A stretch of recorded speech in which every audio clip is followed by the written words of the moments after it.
Selamat pagi teman-teman, bertemu kembali dengan saya Rosan dari Abdul Karim.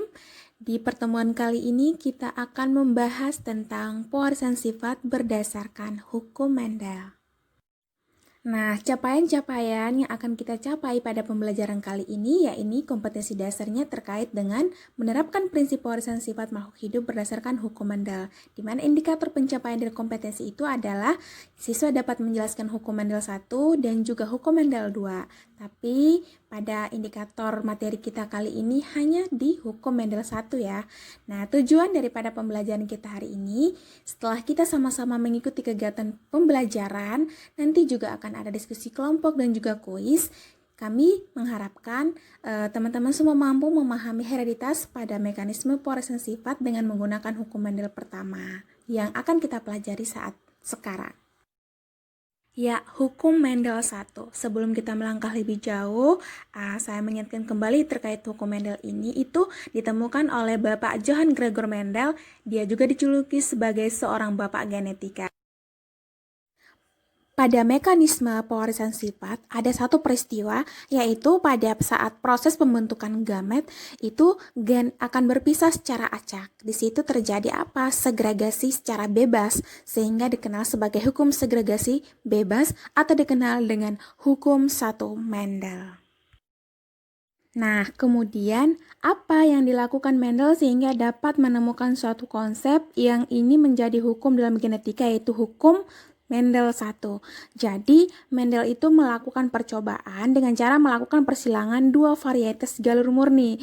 Ini adalah tanaman yang beberapa generasi melakukan penyerbukan sendiri sehingga belum ada kombinasi dengan gen dari tanaman lain. Kemudian, dari persilangan galur murni itu kan dihasilkan oleh induk yang kita sebut sebagai parental. Kemudian, persilangan antara induk atau parental itu ya akan menghasilkan keturunan yang bersifat hibrid atau kita sebut sebagai F1 atau filial pertama. Nah, filial pertama ini merupakan keturunan yang dihasilkan dari perkawinan individu-individu yang berasal dari dua induk yang berbeda. Kemudian nanti dari F1 atau filial pertama hasil persilangan pertama ini akan menyerbuk sendiri menghasilkan generasi filial kedua atau generasi F2. Nah, selanjutnya ini ada beberapa terminologi untuk menambah wawasan kita terkait istilah-istilah dalam persilangan yang dilakukan oleh hukum Mendel. Yang pertama ada istilah homozigot.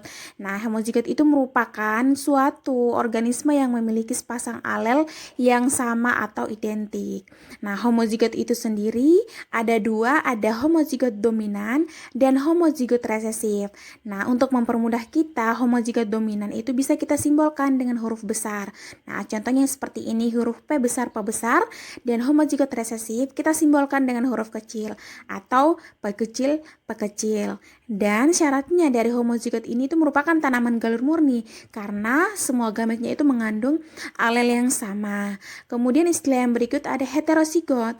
Nah, ini merupakan organisme yang memiliki dua alel berbeda untuk satu gen dan itu biasa kita lambangkan dengan P besar, P kecil ya. P itu hanya sebagai contohnya. Kemudian ada istilah fenotip. Fenotip itu merupakan sifat yang tampak dan genotip merupakan kebalikan dari fenotip atau gen yang tidak tampak. Nah, ini penjelasan singkat terkait bagaimana percobaan yang dilakukan oleh Bapak Mendel pada hukum Mendel pertama. Di situ itu diperoleh dari apa? Diperoleh dari hasil perkawinan monohibrid. Nah, perkawinan monohibrid itu atau persilangan monohibrid itu merupakan persilangan dengan satu sifat beda. Yang dilakukan oleh Bapak Mendel itu adalah menyilangkan antara tanaman ercis yang berbiji bulat dengan berkerut. Nah, hasil yang diperoleh dari persilangan dua tanaman itu ya, F1-nya itu berupa tanaman ercis berbiji bulat. Nah, dari F1 tanaman biji bulat itu nanti akan melakukan penyerbukan sendiri kemudian menghasilkan tanaman F2 atau filial 2 atau keturunan kedua. Selanjutnya di sini sudah disediakan salah satu contoh soal terkait dengan hukum Mendel, di mana sebelumnya sudah dijelaskan bahwa hukum satu Mendel itu dapat dibuktikan dengan melakukan persilangan monohibrid, yakni persilangan dengan satu sifat beda. Bunyi soalnya seperti ini.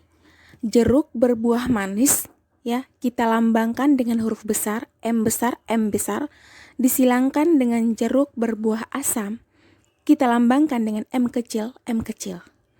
Jika rasa manis atau dilambangkan dengan M besar itu dominan terhadap rasa asam atau dilambangkan dengan M kecil, maka F1 atau keturunan pertama yang dihasilkan adalah jeruk buah manis fenotip atau tampak dengan genotip atau sifat yang tidak tampaknya adalah M besar dan M kecil.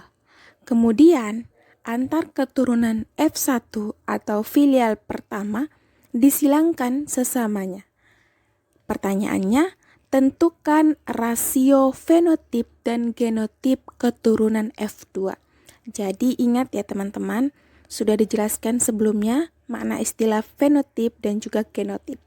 Nah, sekarang di sini sudah disediakan jawabannya. Diperhatikan baik-baik ya. Di situ ada simbol P1. P1 itu sama dengan parental atau induknya. Nah, induknya ada M besar. Itu adalah jeruk berbuah manis. Disilangkan dengan M kecil. Itu adalah jeruk dengan buah asam. Sudah, di situ sudah disimbolkan ada manis, ada asam. Nah, gamet dari parental M besar adalah ada M besar dan juga M besar.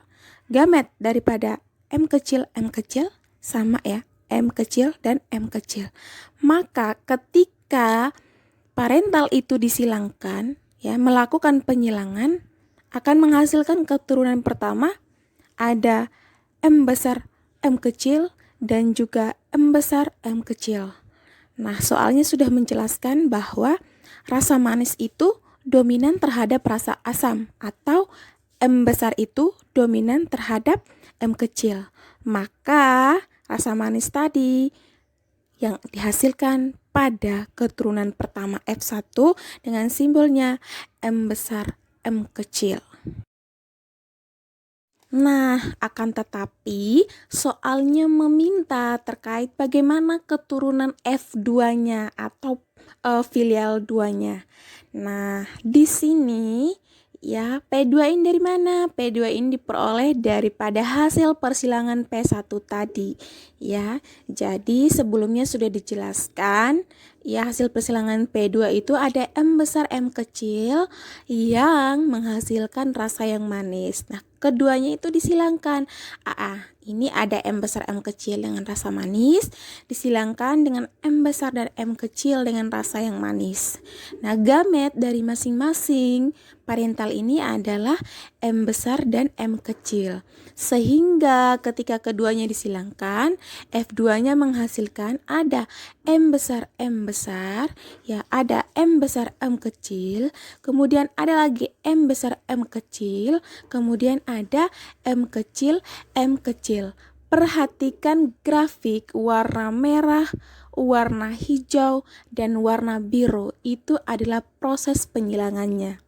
Nah, sudah dijelaskan sebelumnya bahwa M besar itu dominan terhadap rasa manis, berarti dia dominan terhadap rasa masam atau M kecil. Sehingga hasilnya ada buah manis dengan simbol M besar M kecil, kemudian juga lagi buah manis dengan simbol M besar M kecil, satu lagi buah manisnya dengan simbol M besar M kecil, dan perhatikan grafik birunya juga menghasilkan buah yang rasanya asam dengan simbol M kecil.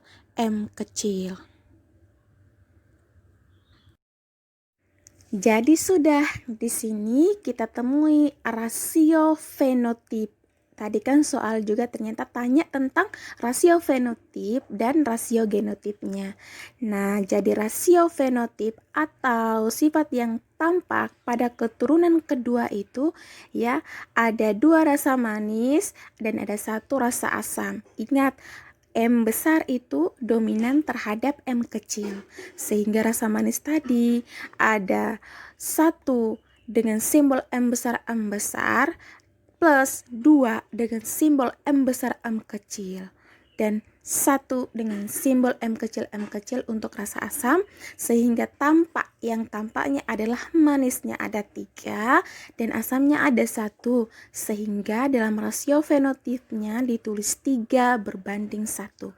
Sedangkan rasio genotipnya, gennya atau sifat yang tidak tampaknya ya ada ya rasa manis dengan simbol M besar, kemudian rasa manis dengan M dominannya M besar M kecil 1, kemudian ada rasa asam M kecil, sehingga di antara gen ya sifat yang tidak tampak yang muncul dalam persilangan itu ada 1 untuk M besar, ada 2 untuk M besar M kecil, dan ada 1 untuk M kecil.